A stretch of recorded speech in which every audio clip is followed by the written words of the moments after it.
Welcome to the webinar for Textiles and Apparel. And my name is Oscar Tollin. I work at the National Board of Trade and also Open Trade Gate Sweden.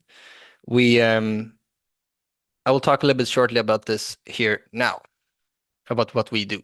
And if you do have any questions, feel free to write it in the chat, or there's also a sort of a questions and answers tab as well. So please write that.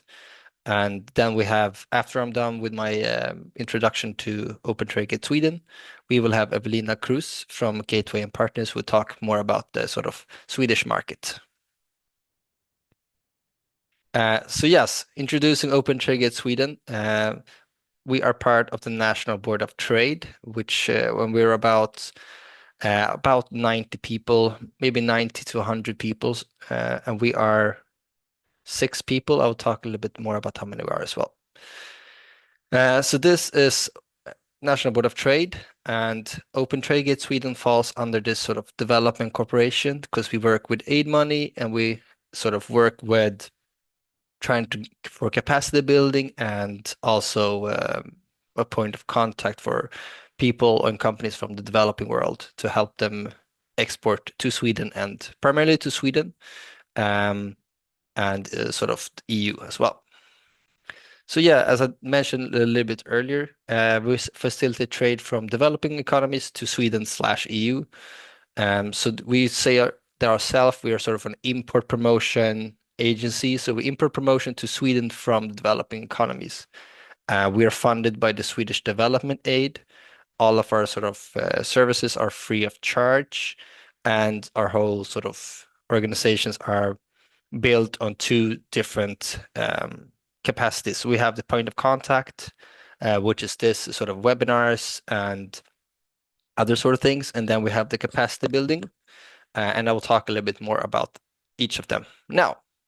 So the first off is the point of contact, where you should describe it as a sort of a one stop shop for exporting companies in the developing world, where they can write questions to us and we answer them and sort of refer them to where in the Swedish sort of system they want to learn more. So it's instead of you having going through all the sort of governmental administrative sort of process, we give you instead sort of a reference of where to go and can we answer the question. We do it, otherwise we refer it. So yeah, you write in a question, we refer you to a market expert, a market study, exporters, export organizations, or all public authorities here in Sweden or in the EU. As I said, we do have market studies, and these are on we have 3 different sectors that we work in at Open Trade Gate Sweden. We have fruit, we have food, we have IT, and we have textiles. And obviously this falls under the IT textiles spectrum this here. And these are the sort of services and market studies that we help in. So we have market studies in fresh fruit and vegetables, which has been updated and then will be posted, I think, very, very shortly. We also have in textiles, which is a little bit based on this webinar. It's also a little bit to attract attention for the upcoming market study that will be published in a few weeks. And then you have online, we have a sort of a tool or a sort of a guide for exporting companies is the road to export. It's a good way to sort of learn a little bit about where you are in your export journey, like which sort of steps you need to take to prepare yourself to accessing the Swedish market and sort of knowing what is expected of you to know when you export into Sweden. And that can be everything from looking at the trends in the Swedish market to classification to work for requirements, certifications, and also how we do business in Sweden, what sort of the business culture and climate here as well. And then at the end, you have a sort of a checklist of are you ready? Are you ready for the Swedish market as well? But it's a good way to sort of know where you are in the steps and where in the exporting journey you are as well.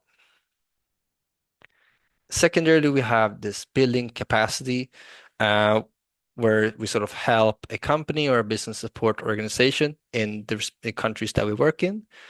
We do usually a pre-phase study where we look a little bit more into what sort of in this country, what is interesting from a sort of Swedish perspective, what can be exported from the country itself, and what is of interest from the Swedish market. So we can find sort of a synergy between export and import. So we don't just do it for nothing, we do it where we can find a market as well. We teach them a little bit about the legal requirements.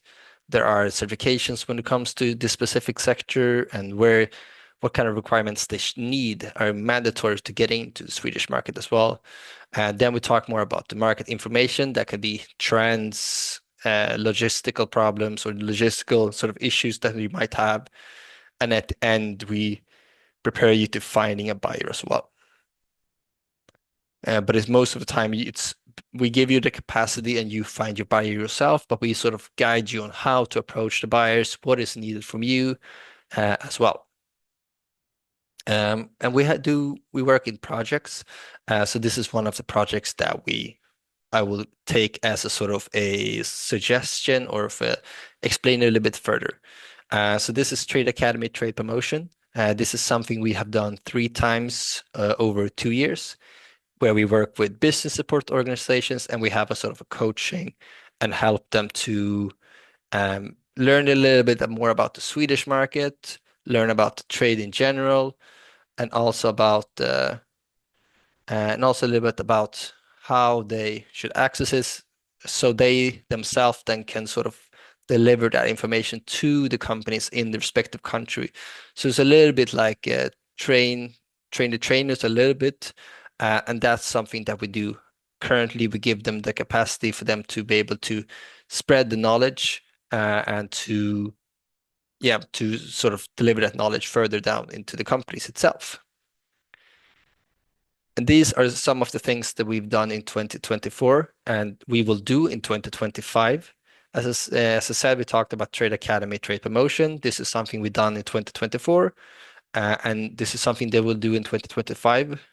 We are mostly directed currently towards the Eastern Europe, so it's Ukraine, Moldova, Armenia, but also Georgia as well. I forgot to mention Georgia as well. And also, I said the ongoing projects have Ukraine, Moldova, Georgia, and Armenia, and sort of Bolivia is a project that we just finished a few weeks ago. Then we have road to export trainings for exporters in the developing countries. That is something that we will do in March, April next year, and it's a sort of a e-learning session as well online.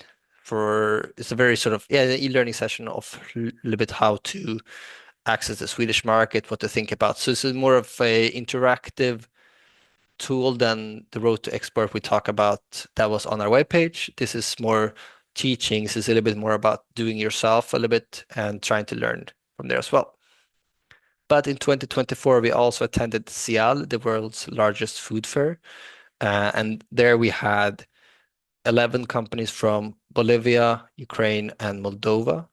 So we had coached them before and sort of prepared them for accessing the European and the Swedish market when it comes to just food.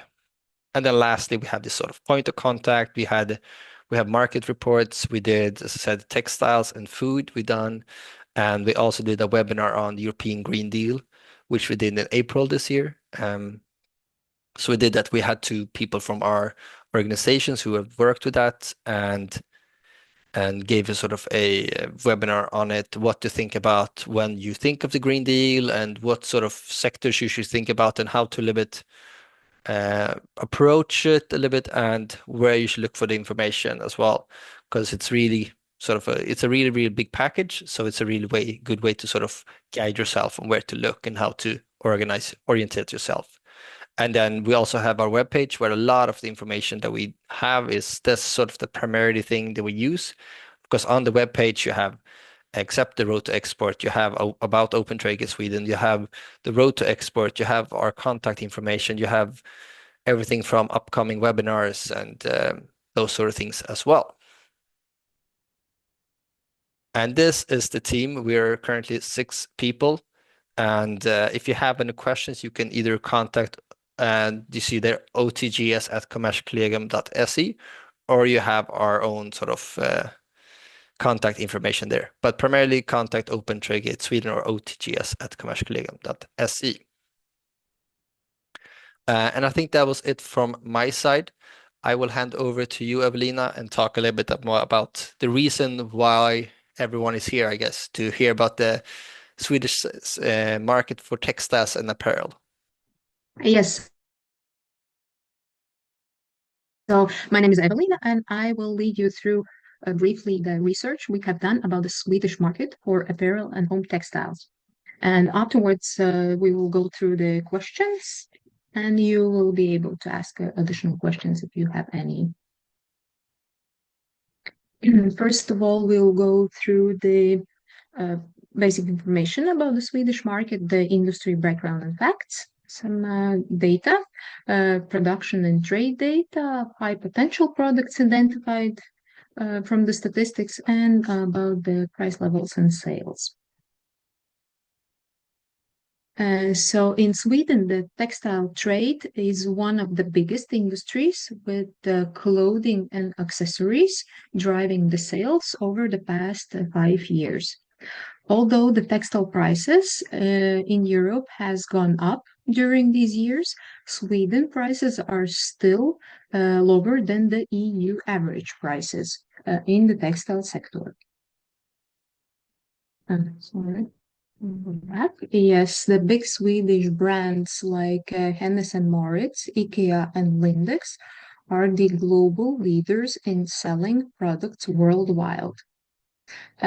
So these companies, to manage their costs, produce their goods in cheaper countries like China and Bangladesh. So they outsource their production.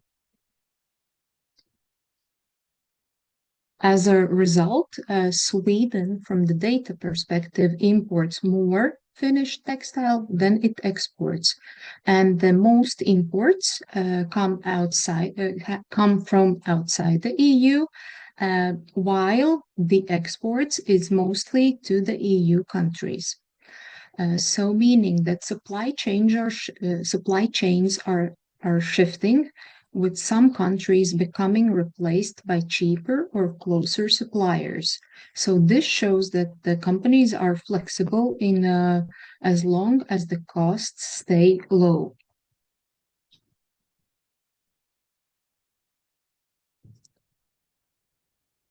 While many Swedish brands outsource their production outside European, some still produce locally. These local producers mostly focus on the specific areas like home textiles and technical textiles for interior furnishing. For example, in 2022, local producers had a total turnover of almost 540 million euros, with home textile making up to 86%. And clothing just 14%. Despite this, most ready-made textile goods in Sweden are imported. And in 2023, import reached over 250,000 tons, while export was only 93,000 tons. You can see in the graph below.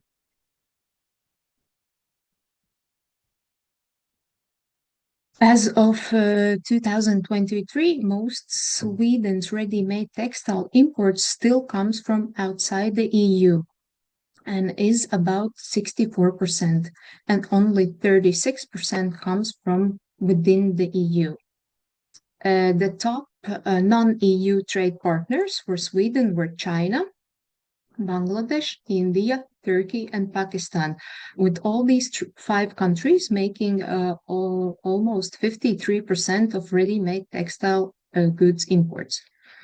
The main partners from the EU countries for Sweden have been Germany, the Netherlands, Denmark, Poland, and Belgium, and accounting for altogether for 22.2% of the imports.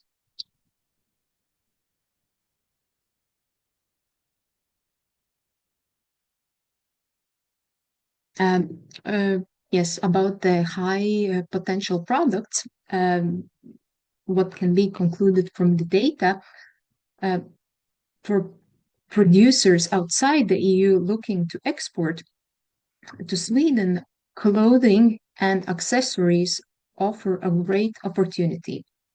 In 2023, 67.6% of imports was in this category was came outside the EU countries.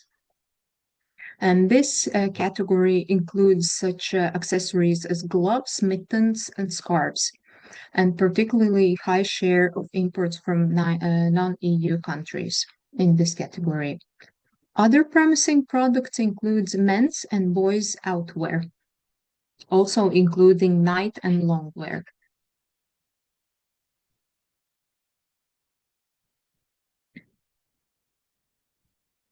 Prices, levels, and sales. Over the past 5 years, Sweden, like the rest of the world, saw significant inflation in most consumer items. However, Sweden was less affected compared to the other countries in the Europe. At the peak of inflation in 2022, Sweden's changes in price rose by 8.1%, while some countries in the EU experienced even as high as 19% increase in their prices. Regarding the prices in the textile industry, they followed a similar trend. And between 2019 and 2023, the average changes in prices increased in Sweden by 2.5% for clothing, 3.1% for home textile, and 3.8% for the fabrics used in clothing. Despite the inflation, sales for clothing and home textiles for the companies continued to grow even when it was adjusted to the inflation.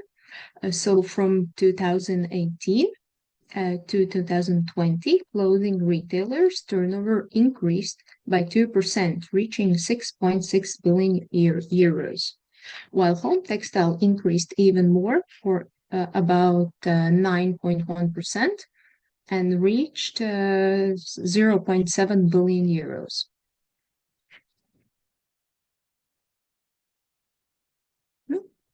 And now the next part is about the top market players and the major distribution channels.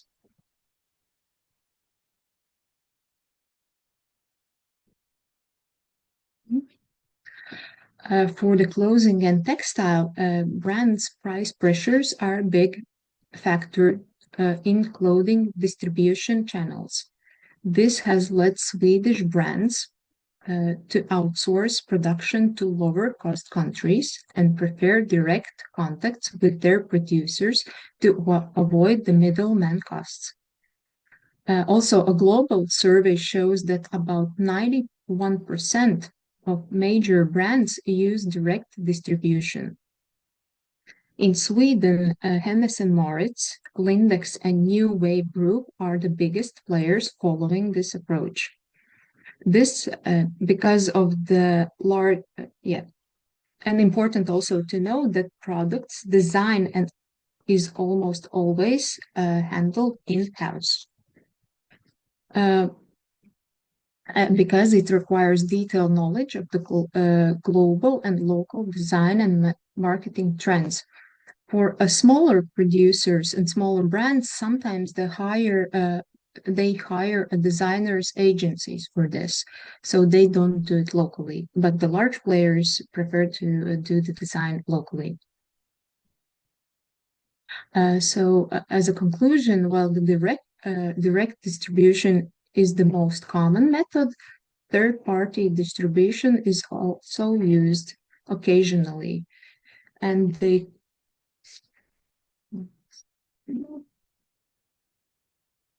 yes, yes. Okay, skip the slideshow. So the key distribution channels include direct distribution, order-based design and development agencies, distribution and processors of textile materials, and brand representatives in the local countries.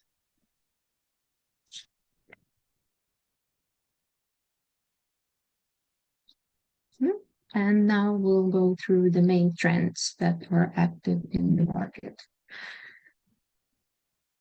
One of the biggest trends in the textile industry is the shift towards sustainability and circularity, driven by the strict regulations. Major Swedish brands have made these priorities part of their main business strategies, which influence their suppliers too. So companies are making these shifts in several ways, like supply chain transparency, investment in reused systems,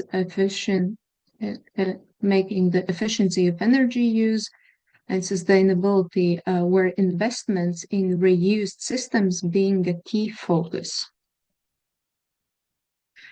Such platforms like Tradera and H&M own Sellpay, which sell second-hand goods, have become very popular with the Swedish consumers.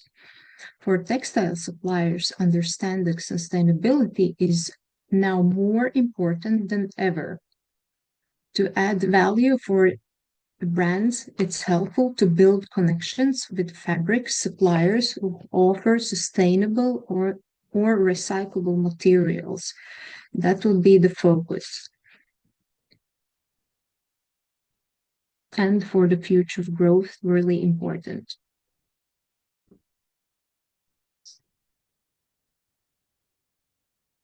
Technological innovations are also in the market. So it's like technical textiles, which traditionally used in industries like medical, automotive, and construction, are now being included into clothing for added comfort or functionality, especially in outdoor and workwear.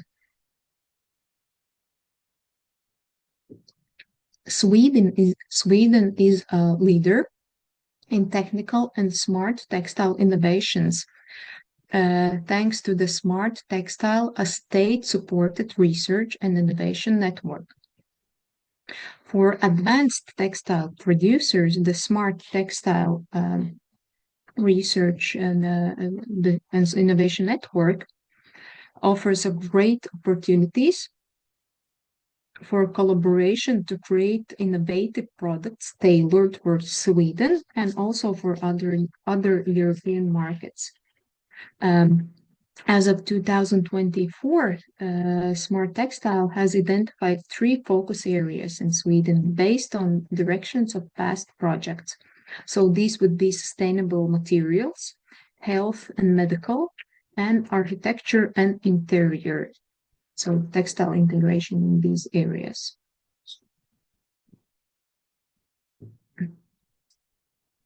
Nearshoring.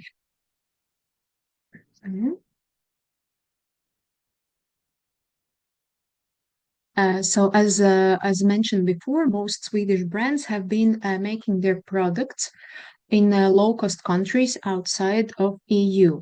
But now with the higher fuel prices, more expensive logistics, and stricter supply chain rules, many companies are looking to produce closer to their customers. Recent trade data shows that some traditional import partners, like China and Bangladesh and India, are being replaced by closer, cheaper countries like Pakistan, Turkey, and Poland. This trend is still small, but shows that brands are willing to change the suppliers, so they are flexible as long as the costs can be reduced, but still keeping up with the sustainability trends.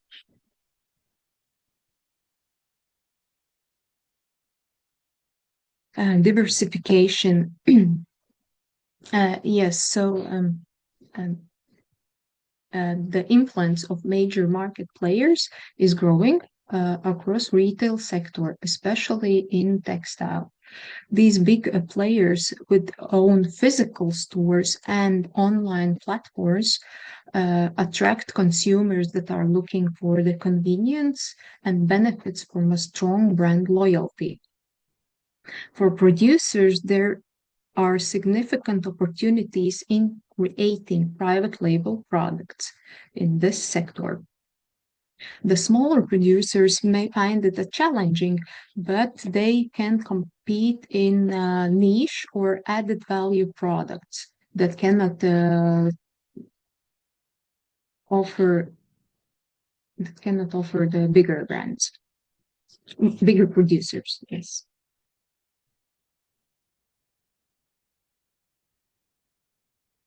E-commerce, it plays a really major role in the industry, and many major clothing and home textile retailers in Sweden have reduced their physical stores because of the rise of e-commerce. In 2023, the clothing sector was the second largest in online sales with 28% of the market share.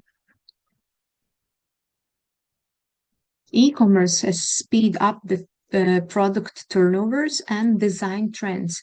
So brands now make smaller, more frequent orders instead of large bulk purchases. So to stay competitive, suppliers need to adapt by offering shorter lead times and faster production. They should also improve their digital capabilities to meet transparency requirements in the supply chain. So this is becoming more and more important in the market.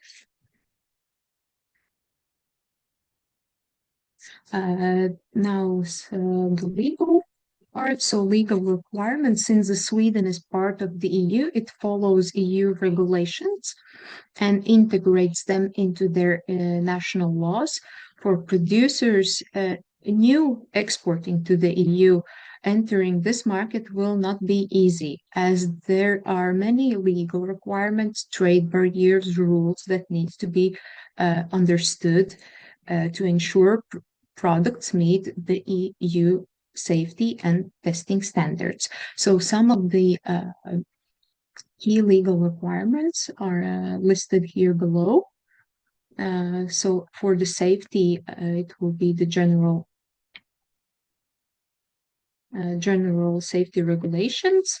For transparency, textile labeling regulations and design regulations also important. As of the upcoming legislation, in 2020, the European Commission launched an EU strategy for sustainable and circular textiles as part of circular economy action plan. The textile sector has been identified among those that require the most improvements due to their significant use of resources and the production of waste. So the main idea for the EU, the main aim for the EU is to reduce environmental impact. And here below are mentioned some key areas for upcoming legislations that will be impacted. So some of them are focused on durability, maintenance, and repeatability. For new producers, responsibility schemes need to be followed. And one of them as well is monitoring potential labor violence. So all of these need to be considered. And standards and certifications, in addition to the legal requirements,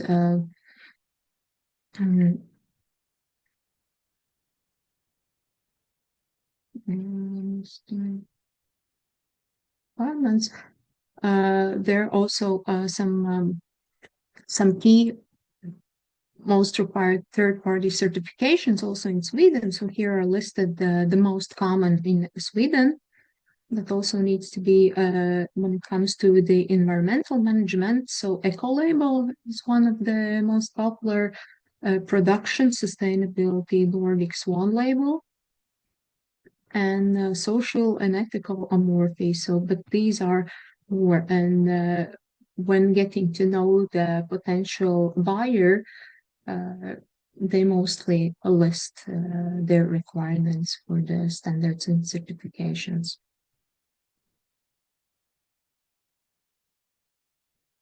Regarding the shipment and main logistics areas, so most of textile Sweden imports from outside the EU, and it is mostly shipped by sea. In 2023, shipments by sea made up to 78% of all imports. 19% was shipped by road and only 3% by air. So the choice of shipment method often depends on the distance and of the trade partner. Due to the raising logistic costs and sustainability requirements, major brands aim to optimize their logistic process. And as I mentioned before, the requirements are usually outlined in the supplier code of conduct. So large players have their supplier code of conduct. Some companies handle transportation themselves. Yeah. And one of the most interesting parts, finding the business partner. So the trade fairs remain one of the best ways to meet partners, to meet buyers in the textile industry. However, you can also find buyers outside these events. Major Swedish brands focus on direct sourcing and long-term supplier relationship. Generally, potential suppliers need to apply throughout digital forms. Big players provide sources explaining and educating their onboarding processes and supplier requirements. For smaller companies, direct contacts via email with a custom offer and a later follow-up phone call might be the best option. Before reaching out to the potential buyer, it's really important to research their profiles, getting to know them, understanding their requirements, their strategies, and the labels that need to be followed. And also understanding the Swedish business culture could play a major role.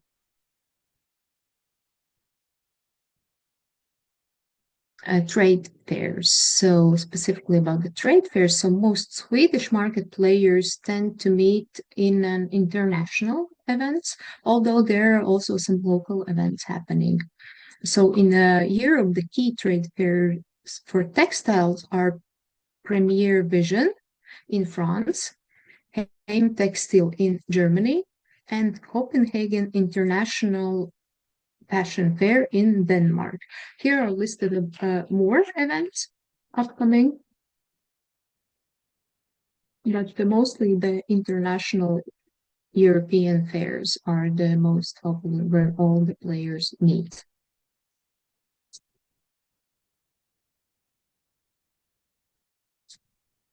About the buyer's preferences.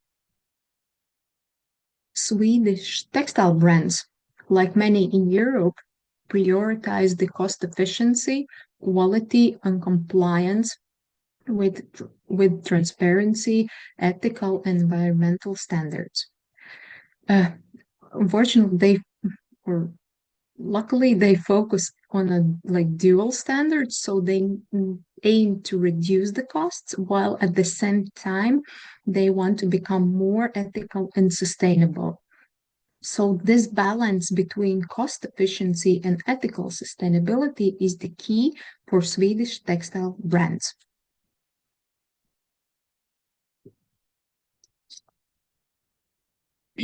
And as a conclusion, summing up the report, so Sweden presents a promising market opportunities for textile producers outside the Europe, as it has been driven by consistent growth and demand over the past years, even despite economic challenges and raising prices. So it still has been a trend or a fact that most of the production is done outside the Europe. However, entering this market, it's really important to understand the requirements and be and offer the most cost efficient and evolving and ethical cost efficient production, and as well as logistic costs and ethical, and follow all the sustainability and ethical environmental requirements. As also the leading brands, Hennes and Mauritz, IKEA, and Lindex, they follow these rules. So most of the consumers also, the end consumers also require the following of all the rules and requirements.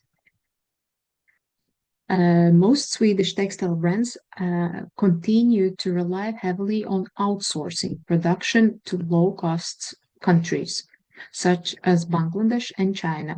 However, data trade suggests a growing interest in sourcing from closer but still cost-effective alternative locations. As mentioned, like Turkey and Poland are becoming more popular.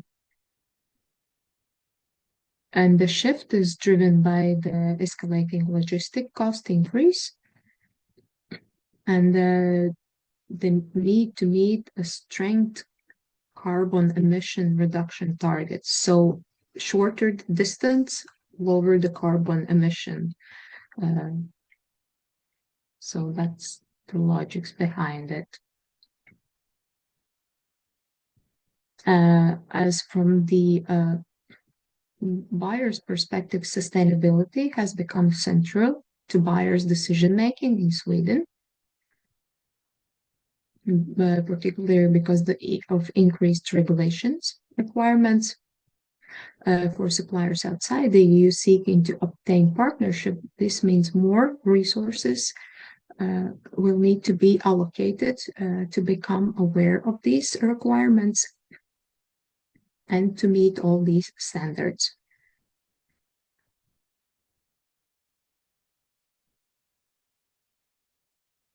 For producers seeking to enter the Swedish market, so the key approach would be and building the relationship with the large companies would be participating in international trade fairs, such as Premier Vision in France or AIM Textile in Germany. But the local industry events as well are important.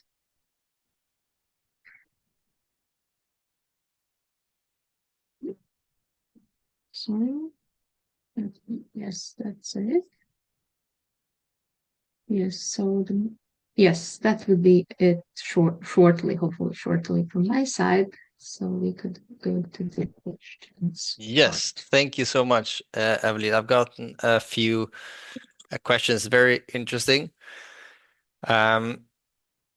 We've had, first of all, there's someone asked about this sort of, maybe it's a trend when it comes to the Swedish market. Do the Swedish markets focus more on sort of a low cost or a high cost when it comes to clothes and apparel? You talked a little bit about the sort of maybe cost efficient from India, I know from China and Bangladesh, but how does the sort of Mhm. trend look now in the Swedish market?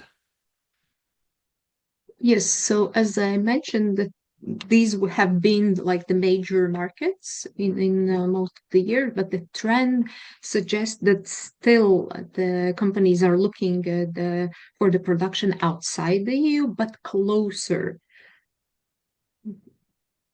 like yeah, Yeah. closer. So reducing the distance. Okay. is one of the most important due to these sustainability and emission reduction policies that are coming in the market. Perfect. And then we had a question regarding um, if you have, I know you mentioned it before, but can you sort of repeat again? Because I think a lot of people want to maybe hear it once and more. And once again, the sort of advice or tips that you have for how to find a business partner in Sweden and where they should Mhm. approach. Yeah, so one is these international fairs where they meet, uh, but also a lot of those big companies they have these code of conduct in their homepage. They provide those guidance and requirements for their suppliers, and most of the contacts and supplier lists are made through the online platforms. So these forms need to be filled in for the larger companies. For smaller companies, as I mentioned, the email with the customized offer is the best approach, also with the follow-up call later on. Yes, but for the bigger companies, it will work through the online platforms or the larger exhibitions internationally. Okay. I hope I Oscar, answered. maybe I Yes. can add something more. Yes, Laura, please add. Yes, hello. So a lot about that together with Evelyn, I've been working on this research. So talking more about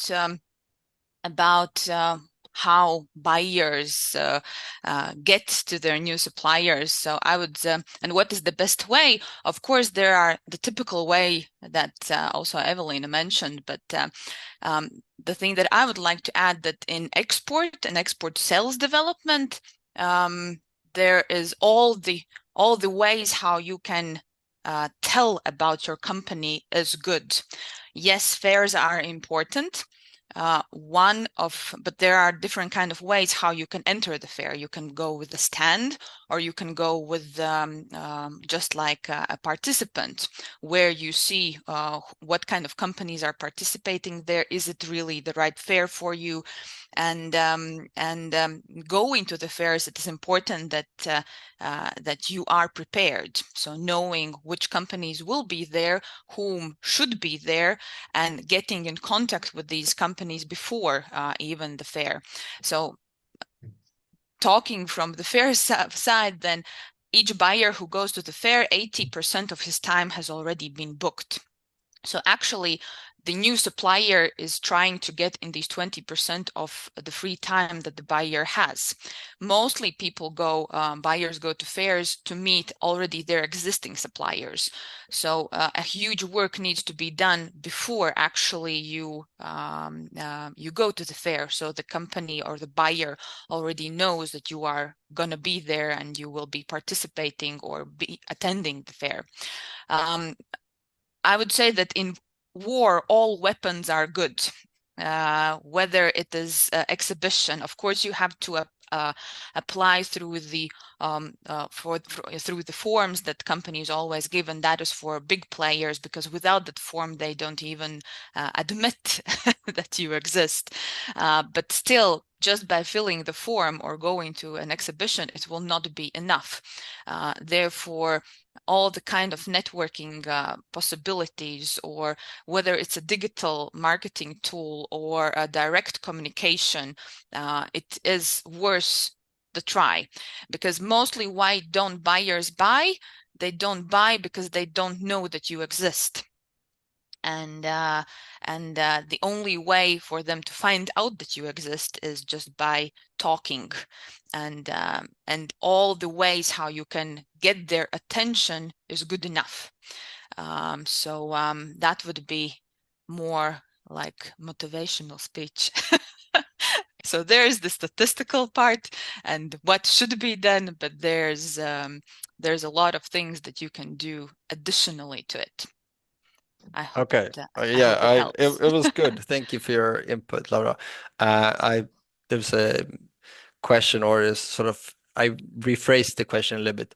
what would you advise for companies to sort of market when it comes to finding a new sort of importer? I mean, there you talk about a lot of different factors, but what do you consider to be the main factor if they meet someone, an importer in Sweden? Should they sort of focus more on the prices or the quality, or maybe it's the logistical simplicity of, if you know what I Yeah. mean? My answer to that would be that each product has its own buyer. There are buyers who are looking for something unique, very high quality, and therefore that is the right buyer for the company who is focusing, whose values are there. And there are companies who are focusing on mass market, so just to get goods moving. So it is very important to to have a very clear criteria. What is the product you're offering, and who is your potential client, so your potential buyer, with whom you should be working, and therefore there should be some kind of criteria so the values match. So everything is not considered for everyone. Good. Yeah, I mean, because it's like a lot of people ask or wrote at least about the sort of a little bit elephant in the room. That is a lot of the suppliers, or right now is in Asia, in China, and Bangladesh, and how to sort of address that as well. But it's a little bit like Evelina mentioned that a lot of Swedish companies now are looking into what we call nearshoring, or getting suppliers closer, which is in the other parts of the world, which are a little bit closer and could maybe a little bit more expensive, but it's more sort of a security thing as well. So don't It definitely it is going in this direction, and that is happening in all the industries, not only in textile. In working in export promotion all these years, that I have noticed that something that happens in construction more or less will happen in any other industry later on.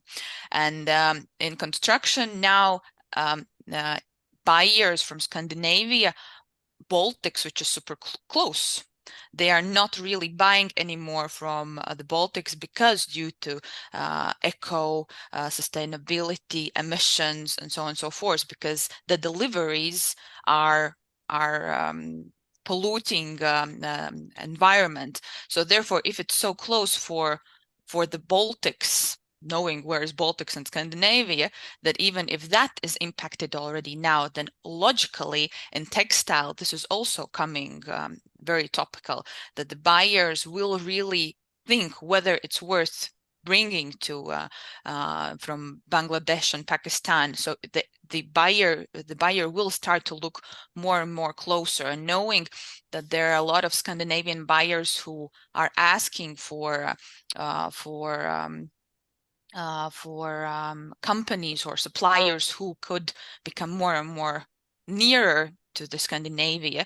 So I think that is a huge trend that will be coming more and more. So they will start to buy closer, closer to Sweden. Yeah. Okay. And I guess I have like a final sort of question.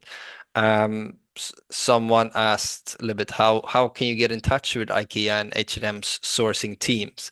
I mean, you talked a lot about the sort of events and the sort of, but how, like, if you're unable to attend these sort of events, or how would you advise them to try to get the sourcing department in these big companies, or even maybe smaller departments, companies as well? Evelyn, you are answering, or me?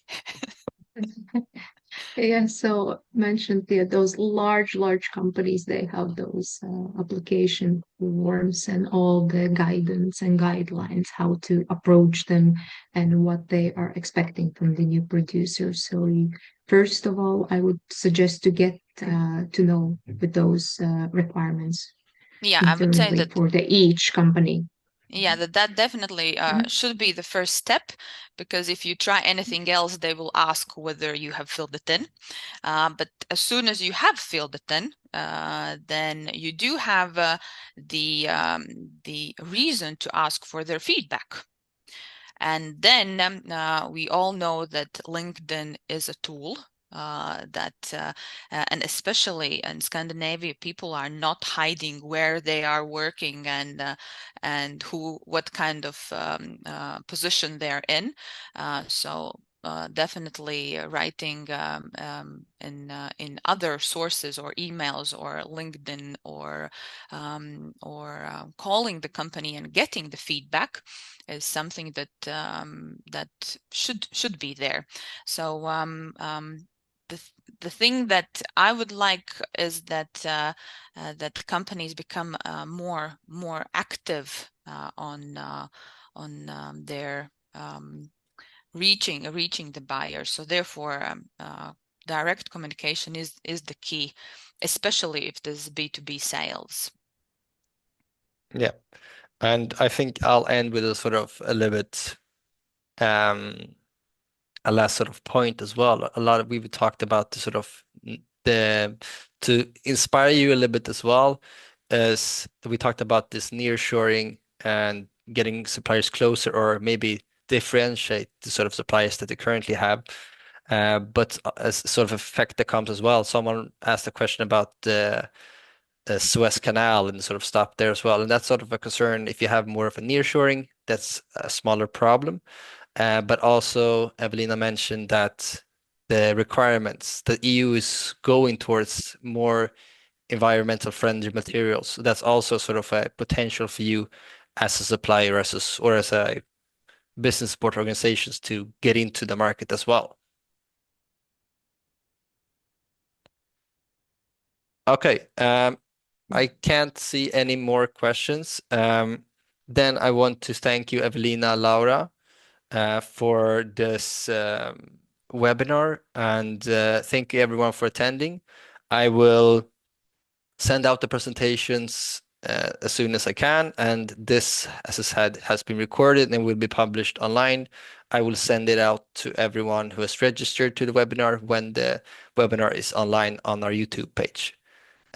Thank you so much and have a great continuous day.